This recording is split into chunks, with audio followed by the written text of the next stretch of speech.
ఈ ట్రెండింగ్ లో ఉన్న నెక్ డిజైన్ ని ఈజీగా కట్ చేసుకొని ఎలా స్టిచ్ చేసుకోవాలో చూపిస్తున్నాను. వీడియో ఎండ్ వరకు చూడండి. లైనింగ్ ఫ్యాబ్రిక్ డబుల్ ఫోల్డ్ చేసుకొని లెంత్ 15.5 అయితే తీసుకున్నాను. ఈ నెక్ కి షోల్డర్ అండ్ ఆర్మ్ హోల్ అయితే 6 ఇంచెస్ అయితే తీసుకున్నాను. నేను ఇక్కడ ఫ్రంట్ పార్ట్ మాత్రమే చూపిస్తున్నాను. 6/4 ప్లస్ 3 ఇంచెస్ మార్జిన్ కి అయితే తీసుకున్నాను. నెక్ విడ్త్ అనేది 3 ఇంచెస్, బట్ ఇక్కడ కట్ చేయట్లేదండి. రిస్ట్ మార్కింగ్ కి బై 4 చేసేసి 4.5 అయితే తీసుకున్నా ఎక్స్ట్రా. ఆర్మ్ హోల్ దగ్గర ఇలా పావు ఇంచెస్ లోపల వైపు పెట్టుకొని 1 ఇంచ్ కి అయితే మార్క్ చేసుకొని ఇలా రౌండ్ అయితే గీసుకున్నాను. ప్రిన్సెస్ కట్ మార్కింగ్ కి పై వైపు నుంచి 10.5 దగ్గరికి మార్క్ చేసుకొని విడ్త్ 3.5, దిగు వైపు కూడా 3.5 మార్క్ చేసి వైపు హాఫ్ ఇంచెస్, హోల్ వైపు 2 ఇంచెస్ ఇలా నేను వీడియోలో చూపించిన మార్క్ చేసుకొని కట్ చేసుకున్నాను. నెక్ అయితే నేను క్యాన్వాస్ పేపర్ పైన చూపిస్తానండి. ఇక్కడ క్యాన్వాస్ పేపర్ ని డబల్ ఫోల్డ్ లో 5 ఇంచెస్ విడ్త్ 10 ఇంచెస్ లెంత్ తో తీసుకున్నాను. నెక్ విడ్త్ అయితే 3 ఇంచెస్ తీసుకొని లెంత్ ఇక్కడ నేను 7 ఇంచెస్ తీసుకున్నానండి. దీనికి కొంచెం ఎక్కువ తీసుకుంటేనే బాగుంటది. ఎంత తీసుకుంటారో దానికి హాఫ్ ఇంచ్ ఎక్స్ట్రా తీసుకోండి. ఇప్పుడే ఫినిషింగ్ బాగుంటది. ఇలా బాక్స్ గీసి దిగు వైపు నుంచి 2 ఇంచెస్ కి మార్క్ చేసుకో. 2 ఇంచెస్ మార్క్ దగ్గర నుంచి లోపల వైపుకి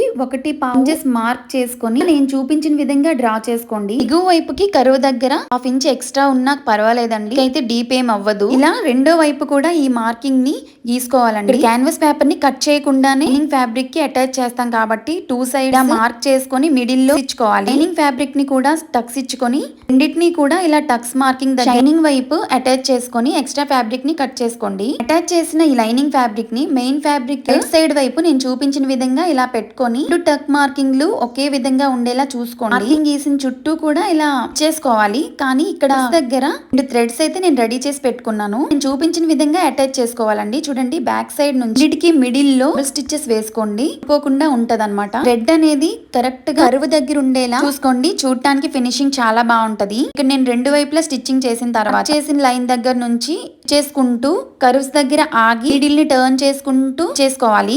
ఈ నెక్ కి అయితే బ్యాక్ హుక్ అయితే బాగుంటదండి. నేను ఈ బ్లౌజ్ కి బ్యాక్ హుక్ పెట్టాను. బ్యాక్ నెక్ అయితే వి షేప్ పెట్టానండి. నెక్ డిజైన్ చేసేటప్పుడు చాలా కేర్ఫుల్ గా చేసుకోవాలి. చూడండి, థ్రెడ్స్ ఆపోజిట్ వైపు లో ఉంటాయి కాబట్టి థ్రెడ్స్ పైన స్టిచ్ పడకుండా చూసుకోండి. కరువు దగ్గర నీడిల్ ని ఆపి టర్న్ చేసుకోండి, లేకపోతే యూ షేప్ వచ్చే అవకాశం ఉంటది అనమాట.